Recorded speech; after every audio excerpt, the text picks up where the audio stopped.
ومن دخله كان آمنا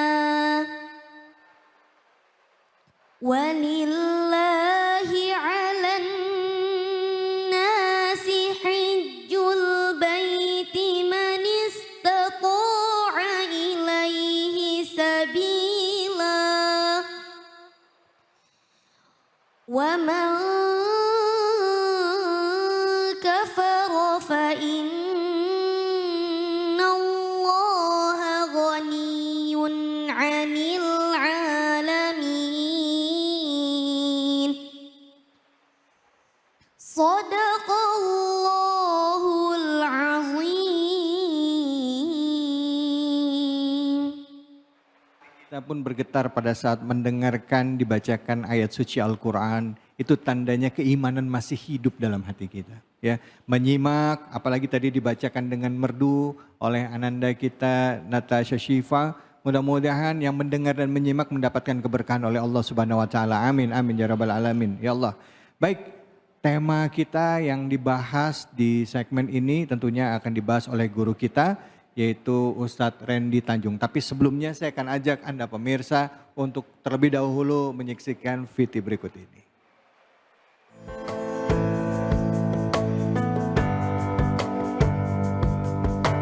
Harun bin Senar, jemaah haji tertua berusia 119 tahun asal Kecamatan Propo, Pamekasan, Madura, Jawa Timur, tiba di Bandara Amir Muhammad bin Abdul Aziz, Madinah. Umurnya pinten, Mbak? Umur berapa, Bang? 119. Kakek yang kerap disapa Mbah Harun ini tiba bersama 450 rombongan yang tergabung dalam kloter 6 embarkasi Surabaya. Alhamdulillah. Meski usianya sudah lebih dari 100 tahun, Mbah Harun bisa berkomunikasi dengan baik. Bahkan Mbah Harun mengaku dalam kondisi sehat dan masih bisa berjalan. Dibantu teman-teman. Meski demikian, petugas tetap memberikan Mbah Harun kursi roda. Sebelumnya, Harun bin Senar mendaftar haji pada tahun 2017 silam. Ia seharusnya berangkat haji pada tahun 2046. Namun ia mendapatkan kuota prioritas lansia sehingga bisa menunaikan ibadah haji tahun ini. Masya Allah, antriannya sampai 2046. Logika kita bilang berangkatnya masih lama, tapi kalau Allah berkehendak nggak ada yang nggak mungkin. Berangkat cepet tuh Bu, bisa apa bisa? Bisa. Mbah Harun salah satu kisah ya, bahwa yang penting niat. Nah, untuk lebih jelasnya sama-sama kita simak penjelasan dari ayat tadi dan juga tentunya bagaimana kita mengambil hikmah dari tayangan bersama dengan guru kita yaitu Ustadz Randy Tanjung. Silakan Ustadz Fadol. Bismillahirrahmanirrahim. Assalamualaikum warahmatullahi wabarakatuh. Waalaikumsalam warahmatullahi wabarakatuh. Alhamdulillah.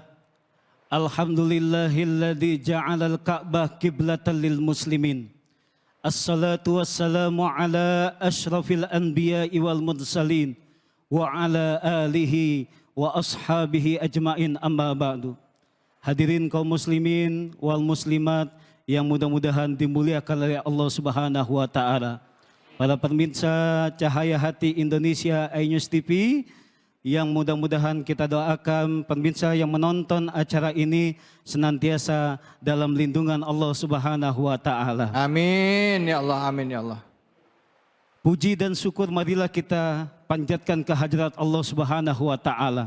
Mudah-mudahan salawat serta salam senantiasa terlimpah tercurah kepada junjungan Nabi kita, Nabi besar Muhammad sallallahu alaihi wasallam beserta keluarganya, para sahabatnya dan kita selaku umatnya yang masih istiqomah menjalankan perintahnya. Mudah-mudahan kita mendapatkan syafaat nanti di yaumil qiyamah. Amin ya rabbal alamin.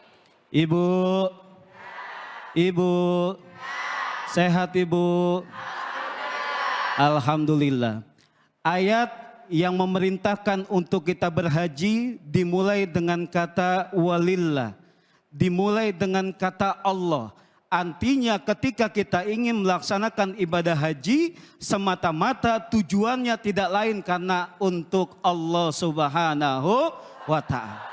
Bukan untuk kita bisa dipanggil haji. Bukan kita bisa dipanggil setelah kita pulang haji, pengen berharap kita dipanggil Pak Haji, Ibu Hajah. Ada nggak yang modelnya kayak begitu? Ya. Jangan sampai ketika kita berangkat haji, kita berharap bahwasanya kita pengen dipanggil Pak Haji. Jangan. Ayat ini memerintahkan bagi kita agar senantiasa ketika kita berangkat haji semata-mata hanyalah untuk Allah Subhanahu wa ta'ala. Walillahi 'alan nasi hijjul baiti man istata'a ilaihi sabila. Dimulai dengan kata lillah, ada juga di ayat yang lain wa atimul hajja wal umrata lillah. Diakhiri dengan kata lillah. Artinya ibadah haji dimulai dari kata lillah, diakhiri dengan kata lillah. Semuanya semata-mata hanya mengharap ridha Allah Subhanahu wa ta'ala. Labbaik Allahumma labbaik. Labbaik la syarika lak labbaik innal hamda wan ni'mata lak wal mulka la syarika lak innal hamda wan ni'mata lak wal mulka la syarika la. Ini adalah kalimat talbiyah. Ketika kita niat ihram, kalimat yang diucapkan pertama kali tidak lain adalah talbiyah. Labbaik Allahumma labbaik, labbaik Allahumma labbaik. Ketika itu kita meyakini bahwasanya ya Allah, aku penuhi ya Allah panggilanmu ya Allah. Tidak ada sekutu bagimu ya Allah. Kita yakini semuanya apa yang telah kita perjuangkan, harta kita, tenaga kita, kesehatan kita, kita tinggalkan keluarga kita tinggalkan anak-anak kita semata-mata ingin berharap ridha Allah Subhanahu wa ta'ala. Maka sepulang dari haji kita munculkan bahwasanya ibadah yang telah kita lakukan ini kira-kira membawa manfaat untuk diri kita. Amin ya Rabbal. Maka ada istilah haji yang mabrur. Haji yang mabrur itu adalah haji yang menumbuhkan kebaikan-kebaikan di dalam dirinya.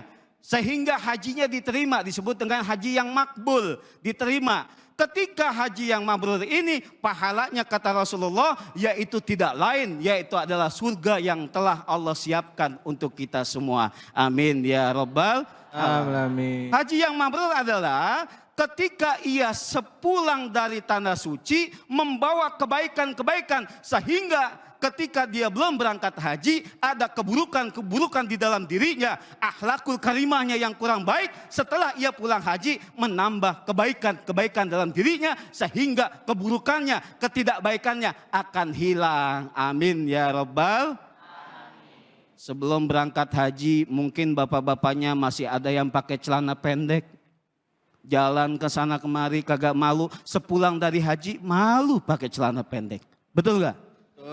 Ibu-ibu sebelum berangkat haji mungkin suka ngomongin orang, suka ngegosip, betul gak?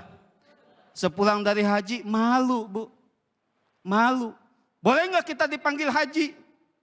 Boleh gak kita dipanggil haji? Yang manggil silakan, tapi kita jangan diminta untuk dipanggil haji. Ya, Nabi kita aja nggak ada dipanggil Nabi Haji Muhammad, nggak ada kan? Ya, artinya adalah apa? Panggilan itu harus kita syukuri bersama. Ketika ada orang yang memanggil kita haji, inilah bentuk evaluasi diri kita. Saya ini sudah haji, malu kalau seandainya saya berbuat yang tidak baik. Insya Allah.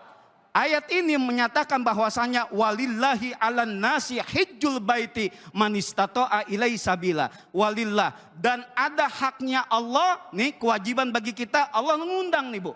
Allah lagi ngundang kita, semuanya diundang, maka tidak ada lagi kalimat, Bu, mau pergi haji enggak? Kapan berangkatnya? Nantilah, belum ada yang ngundang. Nantilah, belum dipanggil Allah.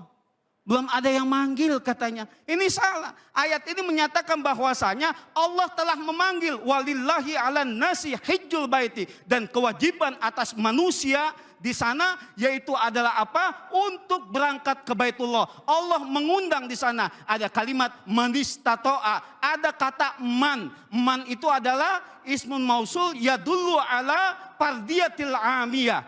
Adalah kata sambung yang menunjukkan kepada subjek ataupun objek yang menunjuk kepada seseorang siapapun dia tanpa batas. Laki-laki boleh silakan berangkat. Perempuan, ibu-ibu boleh berangkat. Ustadz, saya laki-laki kagak, perempuan kagak. Nggak boleh. Jadi harus betul-betul man ini harus diperjelas. Harus jelas ya. Ini mah jangan sampai nih dek. Badannya tegap. Gagah badannya ya, pas ditanya siapa namanya, Nia. Siapa namanya, Nia. Yang nanya bingung, badannya tegap, gagah badannya. Siapa namanya, siap, Kurniadi. Ya namanya Kurniadi ternyata, panggilannya Nia. Ini jangan sampai seperti itu ya. Jadi harus diperjelas, mau kaya, kemudian juga ya. Ayat man ini semuanya, jadi Allah berlaku adil kepada siapapun ya, maka diwajibkan untuk berangkat haji. Pahalanya untuk apa sih tujuannya? Allah tuh ngundang kita, sebagaimana ketika kita diundang oleh seseorang pasti ada jamuan-jamuannya. Inilah manfaat ibadah haji. Yang pertama, Allah akan hapuskan dosa-dosa kita. Siapa yang berangkat haji, insya Allah pulang dari haji, Allah hapuskan segala dosa-dosanya. Yang kedua, siapa yang berangkat haji maupun umroh, maka pahalanya akan dilipat gandakan. Kita sholat di Madinah dengan 1000 kali lipat, kita sholat di Mekah pahalanya 100.000 kali lipat. Dan yang ketiga, keistimewaan, manfaat kita bisa berhaji maupun umroh, kita bisa menjadi tamu Allah Subhanahu wa Ta'ala. Terima kasih. Baik ya Allah, alhamdulillah, terima kasih banyak Kiai. Yuk Bu, saya ada pantun boleh nggak Bu? Bu, pantun boleh Bu? Bu. Nah, beli alpukat di Keranji. Yuk kita lurusin niat biar bisa berangkat haji. Amin. Baik, siapa yang mau nanya? Ada yang mau nanya? Silakan. Langsung. Assalamualaikum warahmatullahi wabarakatuh. Saya Ibu Eva Rahmawati. Mau nanya Ustadz, bolehkah naik haji tapi masih punya hutang? Mohon penjelasannya. Sekian, terima kasih. Wassalamualaikum warahmatullahi wabarakatuh. Waalaikumsalam warahmatullahi. Ini kalau ada utang deg-degan ini. Buset, depan rumah ditongkrongin ya Bu ya. Telepon di silent mulu ya Bu ya. Silakan ya. Baik. Bolehkah kita berangkat haji kalau kita masih punya hutang?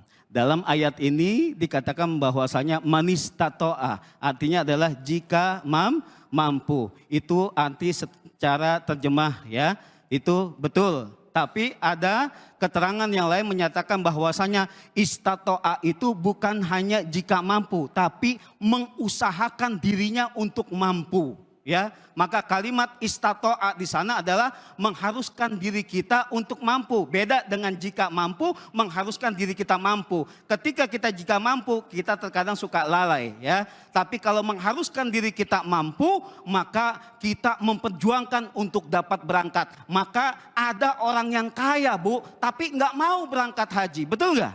Ya. Tapi ada orang yang hanya berkecukupan sedikit saja, tapi ia mampu berjuang bersungguh-sungguh, maka mendapatkan undangan tersebut, mendapatkan panggilan tersebut. Ketika kita masih punya hutang, boleh atau tidak sempurnanya kita lunasi hutang kita.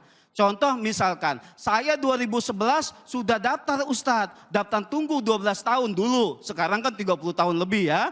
Nah, saya mau berangkat tahun ini misalkan, saya mau ngelunasinnya lagi 24.800.000, saya mau lunasin, ternyata saya masih punya hutang. Kira-kira bagaimana ya?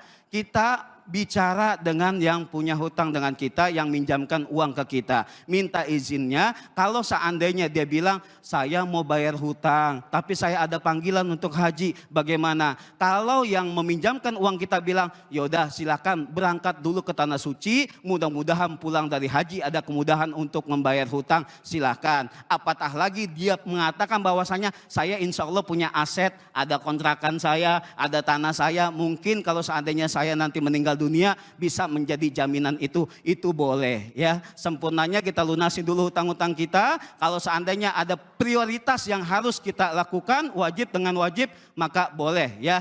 Jangan sampai kita zolim kepada orang, boleh seperti itu ya Bu ya. Ya. Baik, jadi bilang dulu sama yang kita hutangin ya, gitu ya. Insya Allah. Baik Ibu, jelas ya Bu ya? Jelas ya udah, alhamdulillah pelajaran buat kita semuanya. Bu, yuk kita talbiyah yuk. Yuk talbiyah yuk. Labbaik Allahumma labbaik. Labbaik la syarika laka labbaik. Innal hamda wan ni'mata laka wal mulk la syarika lak. Baik pemirsa, jangan kemana-mana. Semoga dengan talbiyah tadi hati kita benar-benar merasa menyambut panggilan dari Allah. Dan Allah mudahkan kita untuk berangkat ibadah haji ataupun umrah. Amin ya rabbal alamin. Dan kemana-mana tetaplah di sini di Cahaya Hati Indonesia. Syekh Abdul Qadir Al-Jilani Habibin Nabi Ahmaduka Allahumma hamdan mustami